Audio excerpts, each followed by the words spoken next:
안녕하세요. 김민경입니다. 우선 이번 시험 보느라 다들 수고 많았고요. 평가 모의고사가 아닌 교육청 모의고사지만 올해 들어본 첫 시험이었기 때문에 그만큼 더 중요하게 의미 있게 생각했을 거예요. 그런데 이번 시험이 쉬운 편이 아니었기 때문에 그만큼 또 생각도 많을 것 같고요. 자, 그런데 쌤이 강조하고 싶은 건 바로 이겁니다. 과거의 자신 때문에 미래의 자신의 한계를 만들지 않았으면 좋겠어요. 지금의 여러분은 과거의 여러분이 만들었지만 미래의 여러분은 지금부터의 여러분이 만드는 겁니다. 그러므로 이번 결과가 만족스럽든 만족스럽지 않든 그 결과 자체에 연연할 게 아니라 여러분이 어떤 방향으로 나아가야 하는지, 그리고 지금 자신이 가고 있는 방향이 올바른 방향인지 이런 것들을 점검하고 확인하는 데 집중했으면 좋겠어요. 뒤에서 조금 더 구체적으로 보겠지만 이번 시험은 약간 거칠고 덜 다듬어진 느낌이 있긴 하지만 기본적으로 수능 국어에서 중요한 것들이 그대로 다 담겨있는 시험이었습니다. 그렇기 때문에 방금 말한 것처럼 여러분이 자신의 방향을 점검하고 확인하는데 굉장히 도움이 될 거예요. 자, 그래서 이 총평에서도 바로 그런 방향에 초점 맞춰서 이번 시험에 대해서 한번 같이 보겠습니다. 자, 먼저 이번 시험의 특징을 한번 보겠습니다. 자, 독서는 이해해야 하는 경우와 파악해야 하는 경우가 굉장히 명확하게 뚜렷하게 드러났다는 특징을 가지고 있어요. 자, 그리고 이런 특징은 이번 시험만이 아니라 기본적인 수능 국어 바로 지문의 특징이기도 하고요. 자, 쌤이 항상 자주 이야기를 하는데 수능 국어 독해라고 하는 거는 특별한 게 아니에요. 지문이 말해주는 것만 제대로 알아듣고 지문이 보여주는 것만 제대로 알아보면 되는 거. 그러니까 이해해야 하는 경우와 파악해야 하는 경우 역시 그냥 여러분이 마음대로 자의적으로 하는 게 아니라 지문의 서술에 따라 그 지문이 이해를 해야 되는 지문이라면 이해를 하고 파악을 해야 되는 지문이라면 파악을 하고 이런 식으로 지문의 서술에 따라서 여러분이 해야 되는 거. 조금 더 구체적으로 보면요. 바로 이해 중심의 지문은 구체적이고 반복적인 설명이 나와요. 자, 그래서 이 설명을 통해서 이해함으로써 지문의 중요한 내용들이 머리에 남게 되는 거고요. 쌤이 본 수업에서 자주 이야기를 하는데 지문의 내용이 기억나는 건 두 가지 경우예요. 읽으면서 내가 이걸 기억해야겠어 라고 해서 기억할 수 있는 게 아니라 우선 첫 번째, 그냥 A야 라고 특징만 말해주는 게 아니라 왜냐하면 하면서 그 이유, 구체적인 원리 이런 것들을 설명을 해줍니다. 그래서 그런 구체적 설명을 통해서 그래서 A라는 특징이 나타나는 거구나. 그래서 A가 이런 거구나. 라고 납득하고 이해를 하게 되는 거고요. 그렇게 이해를 했기 때문에 이제 그 내용들이 머리에 남게 되는 거예요. 자, 또 하나의 경우에는 막 그 이유나 어떤 원리를 설명해 주는 건 아니지만 반복적으로 같은 내용들이 제시가 됩니다. 그러니까 처음엔 그냥 A야. 이렇게 말할 땐 그냥 A구나. 머리에 그게 남아있지 않을 수 있어요. 그런데 다시 한번 야 A야. 앞에서 이렇게 말했잖아. 바로 A야. 다시 한번 반복. 그다음에 또 뒤에서 다시 한번 A라니까 바로 이런 반복적인 내용을 통해서 내가 이걸 기억해야겠어라고 해서 기억이 남는 게 아니라 바로 반복을 통해서 여러분 머리에 흔적이 남게 되는 거고요. 자, 바로 이런 특성을 갖고 있는 게 이해 중심의 지문입니다. 그러니까 이해 중심의 지문의 경우에는 읽으면서 그 지문의 중요한 내용들이 머리에 남게 되는 거고요. 자, 근데 이와 달리 파악 중심의 지문은 지엽적인 정보 나열이 중심인 경우가 많아요. 자, 그러므로 우선 그 정보가 무엇에 대한 건지, 바로 무엇에 대한 특징 및 정보인지는 여러분이 기본적으로 파악을 해야 하고, 그런데 그 무엇과 관련된 이런 지엽적인 정보들은 여러분이 기억을 다 할 수도 없고 또 기억을 할 필요도 없어요. 왜? 어차피 그 정보는 사라지는 게 아니라 눈앞에 시험 끝날 때까지 시험지 안에 있는 거기 때문에 우선 여러분이 읽을 때는요. 무엇에 대한 어떤 것들을 이야기를 하고 있구나. 큰 틀에서의 어떤 특징 방향을 잘 잡고 있으면 되는 거고 그것과 관련된 세부 내용, 지엽적인 정보들은 문제를 풀 때 선지에서 물어보는 거, 바로 선지 스팟에 따라서 여러분이 안구 운동으로 확인을 해주면 되는 부분이에요.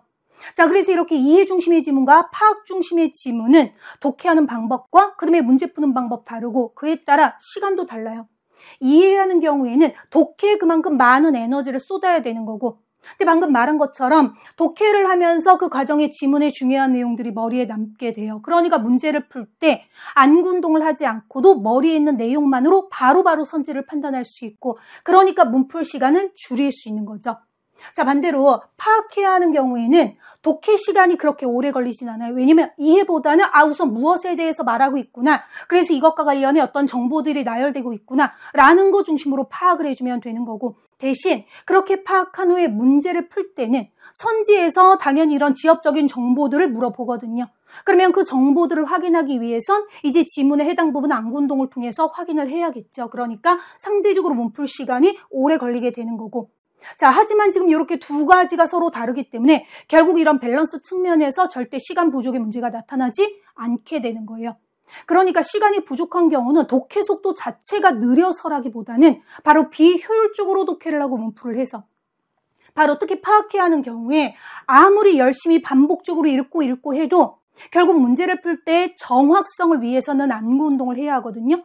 그러니까 지문 독해하는 시간은 줄이면서 여기에 시간을 투자해야 되는데 의미 없이 무의미하게 독해 너무 오랜 시간을 들이는 경우, 그럼 여기서도 시간이 들고 여기서도 시간이 들고 그러니까 시간 부족의 문제가 생기게 되는 거고요. 바로 지문의 서술에 따라 이해를 해야 된다면 이렇게, 파악을 해야 된다면 이렇게 라고 하면은 바로 이런 시간 역시 자연스럽게 조절이 될 수 있는 거예요. 자, 그러면 이번 지문의 특징을 보면은 4에서 9번 지문 같은 경우에는 딱 이 부분입니다. 자, 그래서 이제 다음 주요 문항에서 선생님이 이야기를 하겠지만 쇤베르크, 그다음에 가지문과 그다음에 나지문의 특징도 달라요. 근데 가지문의 경우에 쇤베르크에 대해서 이야기를 하는데 그냥 단지 쇤베르크에 대해서만 이야기하는 게 아니라 기존의 조성음악과의 차이점을 이야기를 하고요. 그러니까 단지 둘을 비교하는 게 아니라 그 조성음악과의 차이점을 말하는 부분을 통해서 반복적으로 쇤베르크의 특징, 그다음에 그와 다른 조성음악의 특징 이런 것들이 계속 반복적으로 제시되거든요. 그러니까 그런 반복을 통해서 지문의 내용들을 머리에 남길 수가 있는 거고, 그다음에 나지문의 경우에도 반복적으로 이야기를 하고 그리고 특히 이제 각 입장에서 어떻게 이야기를 하는지 그런 방향을 충분히 잡을 수 있게 서술이 되기 때문에 그렇게 이해한 중심 입장, 중심 견해를 바탕으로 바로 문제 안군동 없이 풀 수 있는 거고요. 바로 이 지문 4에서 9번 지문은 이런 특징을 가지고 있습니다. 하지만 10에서 13번, 14에서 17번의 경우에는 딱 전형적인 이 파악 중심의 지문이라고 할 수 있어요. 자, 그렇기 때문에 읽으면서 그 많은 내용들을 머리에 넣으려고 하는 게 아니라 지금 무엇과 관련해 어떤 정보들을 말하고 있구나라는 거를 파악을 하고 그 다음에 문제를 풀 때는 이제 선지에서 물어보는 그 부분을 대신 여러분이요 무조건 그냥 눈알 굴리게 하는 게 안군동이 아니에요. 지문을 읽으면서 기본적으로 무엇에 대한 특징인지 어떤 식으로 지금 지문이 서술되고 있는지 그 흐름을 파악을 해야 되고, 그렇다면 선지에서 물어보는 게 기본적으로 파악했던 그 지문의 흐름 속에서 적어도 그 정보가 지문의 앞에 있는지 중간에 있는지 뒤에 있는지 이 정도의 큰 방향을 먼저 잡고 그 방향을 잡은 상태에서 이제 체크해 놓은 거를 통해서 빠르게 확인할 수 있는 것. 자, 그래서 바로 이해 중심의 지문, 그 다음에 파악 중심의 지문이라는 게 아주 명확하게 드러났어요. 자, 그래서 시간 부족을 느낀 사람들도 있겠지만 앞에서 말한 것처럼 이렇게 분명히 다릅니다. 그렇기 때문에 얘네들로 인해서 시간이 많이 부족해졌다? 이거는 비효율적인 독해를 했다는 거고요. 자, 그래서 바로 이런 특징들 이제 주요 문항에서 다시 한번 확인을 할 거예요. 자, 그럼 이번에 문학을 보면, 자, 문학은 주관적이지만 여러분 문학 시험은 객관적입니다. 바로 이 특징을 역시 제대로 보여주는 게 이번 시험이었고요. 자, 그러면 주관적이라고 하는 건 바로 지문. 지문에는 작품이 있죠. 그리고 지문의 경우에 독서 지문은 출제자가 마음대로 건드릴 수 있지만 문학 지문은 건드릴 수가 없어요. 왜? 그 작가의 작품이기 때문에. 자, 그런데 그 작품 바로 지문에 있는 건 다양한 해석의 가능성이 있죠. 그러니까 분명 주관적입니다. 그래서 문학은 주관적이라고 선생님이 이야기를 하는 거예요. 그런데 우리 시험은 절대 주관적일 수가 없어요. 모든 시험은 객관적인 어떤 요소를 갖고 객관적일 수밖에 없고 그래야 되는 거고요. 자, 그래서 이 객관적인 성격이 바로 보기와 선지에 제시가 되는 겁니다. 즉, 이 보기와 선지가 이 출제자가 주관적인 문학을 객관화하는 바로 그 도구라고 할 수 있고요. 자, 그래서 보기 속에 작품 감상의 방향이 담겨 있고 선지 속에 작품 감상의 명시적 근거가 담겨 있습니다. 그러니까 위에서 말한 것처럼 작품 자체는 다양한 해석이 가능해요. 하지만 보기의 정보를 통해서 바로 A, B, C, D, E 수많은 다양한 해석의 가능성이 있다면 그 중에 이 작품은 A에 대한 거야 라고 하면서 그 다양한 해석의 가능성을 차단하고 하나의 방향을 제시를 해주거든요. 그러니까 이걸 통해서 바로 객관화할 수 있는 거고 바로 이런 요소들이 있습니다. 자, 그러므로 문학을 볼 때 지문 속의 작품을 확실히 이해해서 여러분이 이해한 대로 선지 판단 아니에요. 독서의 경우에는 지문이 말해주는 걸 제대로 이해하고 파악을 해서 그걸 바탕으로 문제를 푸는 거지만 문학의 경우에는 방금도 말한 것처럼 다양한 해석의 가능성이 있는 바로 주관적인 성격이기 때문에 여러분이 지문 속의 작품을 이해해서 여러분이 이해한 대로 판단한다는 것은 바로 주관적으로 문제를 푸는 거죠. 그러니까 적절하지 않고요. 바로 중요한 건 선지의 서술이 지문 표현에 어긋나는지 아닌지를 가지고 선지를 판단하는 거. 그러니까 뭔가 작품을 이해를 해서 뭔가 감상을 해서 하는 게 아니라 결국 선지에서 말하는 게 지문에 맞는지 아닌지, 지문 드러나는 그 지문의 표현과 일치하는지 아닌지 이걸 가지고 판단을 해야 되는 겁니다. 그리고 이 지문 표현을 확인을 할 때는 그 특정 구절만을 말하는 게 아니라 바로 그 특정 구절이 나오면 그 구절의 의미는 구절 앞뒤 맥락을 고려해야 돼요. 그러니까 예를 들어서 A라고 하는 애가 울고 있어요. 근데 걔가 우는 이유는 우리가 그 문장만으로는 알 수 없거든요. 근데 그 앞에 바로 A라고 하는 애가 길을 가다가 넘어졌어요. 넘어져서 운다. 그럼 아파서 우는 거구나. 그다음에 A라고 하는 애가 만약에 앞에서 아주 엄청난 상을 받았어요. 자, 그래서 그 상을 받고 울고 있다. 그러면 그 우는 것에는 기쁨, 뭐 감격의 눈물 이런 것들 바로 그런 의미가 담겨 있겠죠. 그러니까 똑같이 운다고 하더라도 바로 그 우는 게 어떤 맥락, 어떤 상황 속에서 지금 나오는 건지 그런 걸 알아야지 그 구절의 의미를 정확히 알 수 있고요. 바로 문학이 그렇습니다. 특정 구절의 의미는 반드시 그 구절 앞뒤 맥락을 고려해야 한다는 거. 자, 그래서 바로 이런 객관화된 이런 특징이 그대로 나온 게 이번 시험 특히나 오답률이 매우 높은 26번과 33번이에요. 그래서 특히 이 지문, 그 다음에 이 문제들의 경우에는 작품을 통해서 특히 이제 33번 이 지문의 경우에는 작품 자체가 굉장히 이게 무슨 말을 하는 거지? 그 다음에 심지어 이제 보기에서 작품에 대한 아주 구체적 설명도 해주지 않았어요. 그러니까 뭔가 방향이 애매모호 알 수 없는 부분이고 하지만 기본적으로 여러분이 작품을 막 이해를 해서 푸는 게 아니라 선생님이 방금도 말한 것처럼 이렇게 해주면 되는 거. 그러니까 우선 이런 걸 말하고 있구나라는 거 큰 틀로 파악을 하고선 선지에서 물어보는 것에 따라 바로 그 부분 앞뒤 맥락으로 봤을 때 선지에서 말하는 내용이 맞는지 아닌지 바로 이렇게 판단을 해야 되는 문제들이었고요.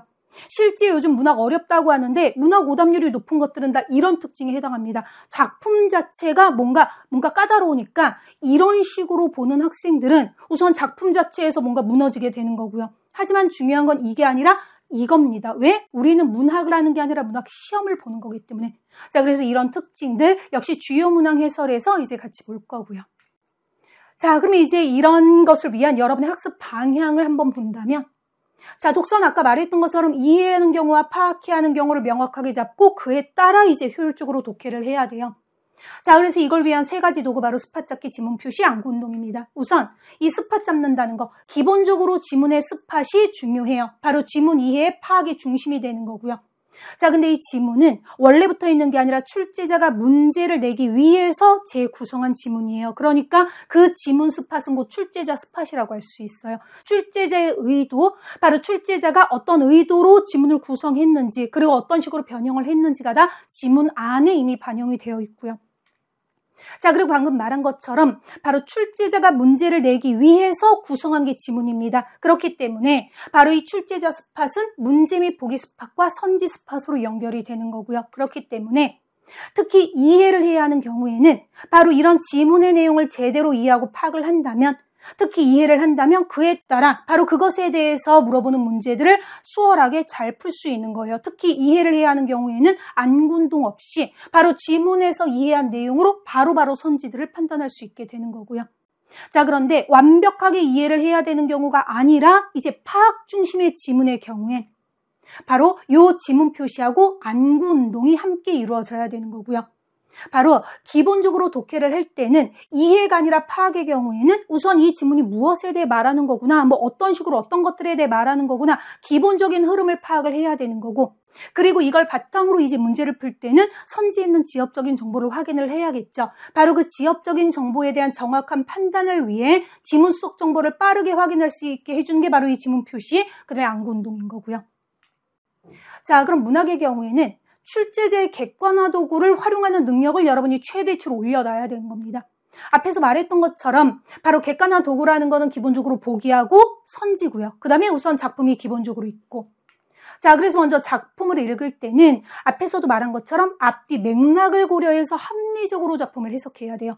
그냥 왠지 얘가 슬퍼 보이네? 얘가 왠지 기뻐 보이네? 이렇게 하면 안 되고. 그 다음에 항상 보통 문학에서 어둠은 마이너스야. 그러니까 여기서도 마이너스겠네. 이런 식으로 기존의 고정관념으로 판단하는 게 아니라 바로 앞뒤 맥락을 고려해 걔가 어떤 상황이니까 바로 여기에서 이런 모습이 나타난다는 건 어떤 감정이겠구나. 이렇게 생각을 해야 되는 거고요. 그 다음에 바로 이런 보기를 통해선 이 보기 속 정보를 활용해 작품 감상의 방향을 이제 잡아야 되는 거. 아까도 말한 것처럼 이 작품 감상의 방향이 바로 객관화 도구에 해당하는 거죠. 바로 이런 객관적인 어떤 설정이 딱 이 안에 반영이 되어 있기 때문에 이걸 바탕으로 작품을 보는 거. 자, 그 다음에 선지의 경우 선지 속의 정보를 활용해서 작품 해석의 명시적 근거를 잡는 거. 그러니까 역시 주요 문항에서 보겠지만 우리 선지 보면은 이렇게 작은 따옴표로 작품의 특정 구조를 이야기를 해요. 그 다음에 그 특정 구절에 대해서 지문에서 두꺼운 글씨로 처리까지 해놓고요. 그렇다는 건 뭘까요? 바로 지문에 두꺼운 글씨로 표시를 해줬다. 바로 그 부분을 확인을 해가면서 문제를 풀도록 유도하고 그런 걸 의도하는 거예요.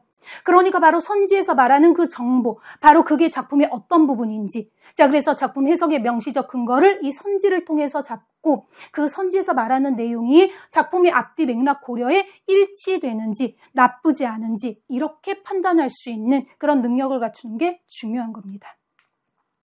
자, 처음에도 이야기를 했던 것처럼 여러분이 이번 시험의 결과에 연연하지 않았으면 좋겠어요. 물론 시험 결과는 중요합니다. 그런데 그 결과를 바탕으로 나에게 부족한 게 뭔지, 내가 앞으로 어떻게 해야 하는지, 그리고 내가 지금 나아가고 있는 방향이 올바른지 이런 것들을 다시 한번 점검하고 확인을 했으면 좋겠어요.